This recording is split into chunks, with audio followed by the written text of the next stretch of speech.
이재명 대표의 배우자 김혜경 씨, 오늘 첫 재판을 앞두고 법원의 모습을 드러냈습니다. 영상 보시고 이어가 보도록 하겠습니다.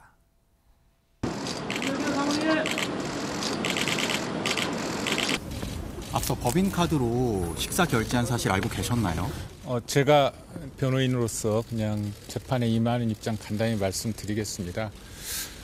저는 이 기소되기 직전까지만 해도 설마 기소할까 했습니다. 너무 황당한 기소입니다. 특별히 증거가 있다, 새로운 증거가 발견된 것도 아닌데 이렇게 뒤늦게 기소했다는 것은 아무리 정치검찰이라 하더라도 이건 너무했다. 해도 너무했다. 직접 하실 말씀은 없으세요? 네. 법인카드 사용 관련해서 사실관계 알고 계셨는지. 앞서 그 배 사무관은 유죄 선고받았는데 이에 대한 좀 입장 한 말씀. 법인카드 식사 결제 몰랐다는 건가요? 자, 제가 말씀드리겠습니다. 결제하는 사실을 전혀 알지 못했고 오히려 이 심부름하는 사람한테 너 얼굴도 보여서는 안 된다만 부딪히지 않도록 해라라고까지 당부를 했었던 상황이어서 전혀 공모 사실이 없습니다. 신변보호 요청은 혹시 왜 하셨던 건가요?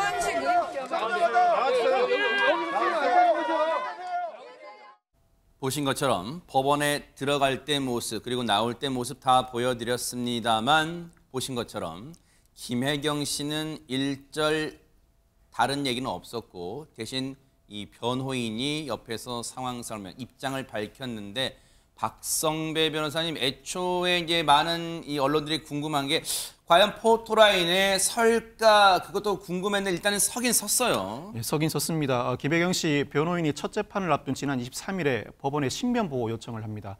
통상 신변보호 요청은 피해자나 증인이 하기 마련이고 이 법원이 신변보호 요청을 받아들일 경우에는 법원 직원들이 경호하게 하고 상황에 따라서는 비공개 통로로 입장하게 합니다. 이 김혜경 씨 측의 신변보호 요청 일단 법원이 받아들이는데 법원 직원들의 경호를 받게 합니다만 비공개 통로까지는 아니고 다른 민원인들이 다니는 현관 1층이 아닌 1층 후문을 통해 김혜경 씨가 들어섰습니다. 또 그 과정에서 출석 전에 잠시 포토라인 앞에 서기도 했습니다.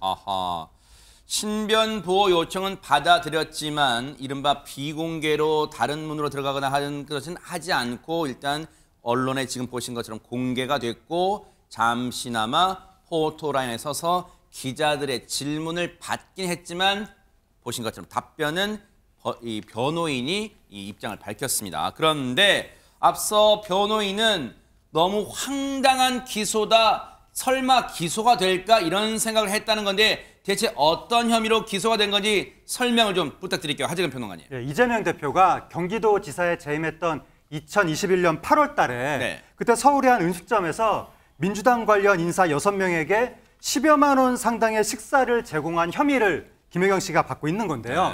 당시에 결제는 배 모 씨가 경기도청에 법인카드로 결제를 했고 그게 공직선거법 위반 혐의로 불구속 기소가 된 겁니다. 그 건의 첫 재판이 오늘 있었던 것이고 이 재판에 임하면서 김혜경 씨 측의 법률 대리인이 너무 황당한 기소다. 배모 씨 사건 수사 자료나 관계자 진술 어디에도 김혜경 씨가 공모했다는 근거가 전혀 없었다. 재판 과정에서도 공모 사실은 전혀 기대되지 않았다라고 주장했습니다.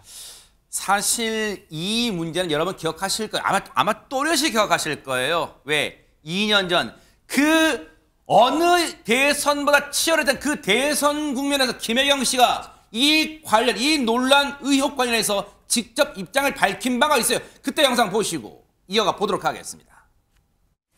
공직자의 배우자로서 모든 점에 조심해야 하고 공과 사의 구분을 분명히 해야 했는데 제가 많이 부족했습니다. 실체적인 진실이 밝혀질 때까지 최선을 다해서 협조를 하고 그리고 거기에 따라서 결과가 나오면 부분에 책임이 있다면 책임을 질 것입니다. 저 때 발언 기억하신 분 많으시고 지금도 다시 들렸지만 들으신 내용 그대로입니다. 허주연 변호사님 뭔가 딱 부러진 표현은 없었고 두루뭉술한 표현이었고 공과 사를 구별하지 못했다. 그리고 책임이 있다면 책임지겠다. 이러한 답변은 일단 그쳤어요. 원론적인 얘기를 한 거라고 볼 수 있죠. 이 범죄 사실에 대해서 인정한다, 부인한다 이런 얘기는 다 피해간 부분이고 결과적으로는 실체적 진실이 밝혀질 때까지 최선을 다해서 협조하겠다. 그러면 그 실체적 진실이 뭔지는 수사기관의 판단을 받겠다는 얘기로 들리거든요.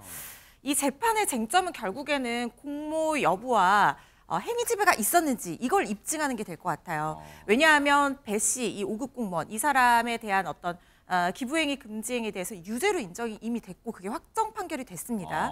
상고를 포기했기 때문에 이 관련 사건의 어떤 이 확정 판결이기 때문에 여기에서 인정된 사실관계 자체와 거기에 적용되는 법리에 대해서 다투기는 상당히 어려울 거예요.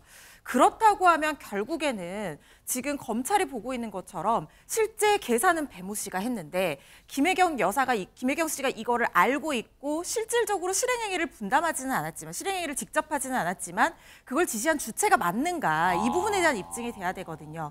그러니까 두 사람이 범죄를 같이 하려는 어떤 주관적인 공동 가공의 의사가 있었고 같이 계획을 했고 그리고 실행행위에 직접 나아간 배모 씨를 마치 한 몸처럼 이용해서 이 범죄, 기부행위 금지라는 이 범죄 자체를 실현하려는 어떤 기능적인 행위 지배가 있었는지 이 부분이 입증이 돼야지 유죄로 인정을 할 수가 있거든요. 배후에 숨은 사람이 김혜경 씨가 맞는지에 대해서 공방이 이어질 것이고 결국 김혜경 씨 측에서도 이 부분에 대해서 치열하게 다툴 거라는 생각이 듭니다. 네.